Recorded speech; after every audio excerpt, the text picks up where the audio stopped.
রমজান কি খাদ্য উৎসবের মাস? তাহলে এ মাসে খাবারের খরচ কেন বাড়ে দ্রব্যমূল্য? কেন ব্যয়বহুল ইফতার পার্টির আয়োজন হয়? সেহরিতে নামি হোটেলে খেতে যাওয়াকে কেন আমরা স্ট্যাটাস মনে করি? নবীজি হযরত মুহাম্মদ সাল্লাল্লাহু আলাইহি সাল্লাম কিভাবে ইফতার করতেন তা কি আমাদের জানা আছে? হযরত আনাস ইবনে মালিক রাদিয়াল্লাহু তাআলা আনহু বর্ণনা থেকে জানা যায়, নবীজি সাল্লাল্লাহু আলাইহি সাল্লাম ইফতার করতেন তাজা খেজুর দিয়ে। যদি তাজা খেজুর না পাওয়া যেত তাহলে শুকনা খেজুর দিয়ে ইফতার করতেন, আর যদি তাও না পাওয়া যেত তাহলে কয়েক ঢোক পানি খেয়ে নিতেন। এরপর তিনি মাগরিবের নামাজ পড়ে নিতেন। ধর্মাচারের এইসব অবিচারের কারণে আমরা বঞ্চিত হচ্ছি রোজার শারীরিক, মানসিক, আত্মিক উপকার থেকে। বেশি খাওয়ার সাথে সুস্থ থাকার বা প্রাণবন্ত হওয়ার কোনো সম্পর্ক নেই, বরং বাস্তব সত্য তার উল্টো। শুধু তাই নয়, সবসময় খাওয়া দাওয়ার মধ্য দিয়ে নিজের অজান্তেই আপনি আপনার দেহকে ঠেলে দিচ্ছেন ভয়ঙ্কর সব শারীরিক ঝুঁকির দিকে।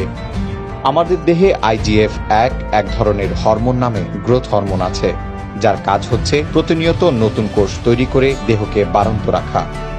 এই হরমোন পুরনো কোষে মেরামত ও ক্ষয়পূরণের চেয়ে নতুন কোষ তৈরির প্রক্রিয়ায় বেশি সক্রিয় রাখে। আপনি যত বেশি খাবেন, বিশেষত প্রোটিন জাতীয় খাবার, তত বেশি আপনার দেহ IGF তৈরি করবে। শুধু তাই নয়, সবসময় যখন এমন একটি অবস্থা থাকে, অর্থাৎ কোনো বিরতি বা বিশ্রাম ছাড়া প্রতিনিয়ত নতুন কোষ তৈরির প্রক্রিয়া, এই সুযোগে দেহে বাসা বাঁধে ডায়াবেটিস বা ক্যান্সারের মতো মরণ ব্যাধিগুলো। কয়েক ধরনের ক্যান্সার, যেমন স্তন ক্যান্সার, প্রোস্টেট ক্যান্সার এবং ক্লোন ক্যান্সারের সাথে বিজ্ঞানীরা উচ্চমাত্রার IGF যোগসূত্র খুঁজে পেয়েছেন। বিজ্ঞানীরা বলছে এই অবস্থাকে পাল্টে দিতে তাই মাঝে মাঝে খাবার থেকে দেহকে অব্যাহতি দেওয়া দরকার।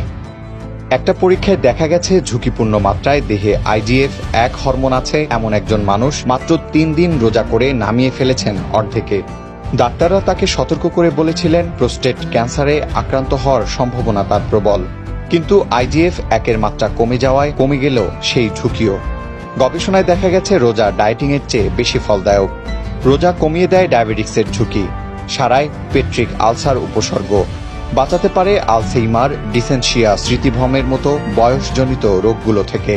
তবে তার জন্য রোজা রাখতে হবে সঠিক খাদ্য অভ্যাসে, নবীজি হযরত মুহাম্মদ সাল্লাল্লাহু আলাইহি সাল্লামের সুন্নাহ অনুসারে।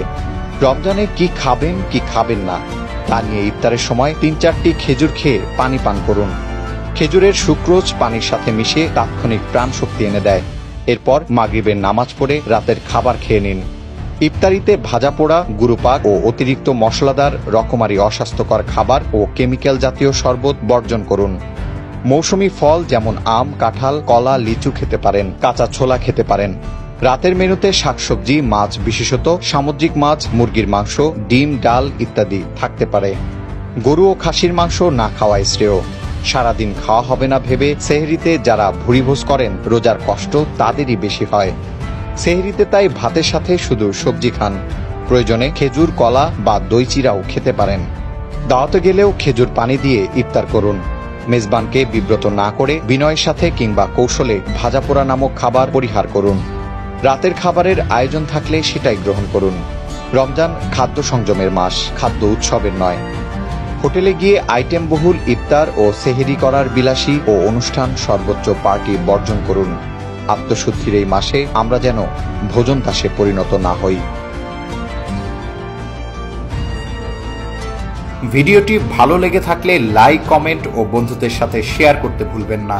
আপনাদের ভালোবাসা আমাদের অনুপ্রেরণা যোগায়। তাই আর দেরি না করে চ্যানেলটি এক্ষুনি সাবস্ক্রাইব করে আমাদের সাথেই থাকুন। আজ এই পর্যন্ত।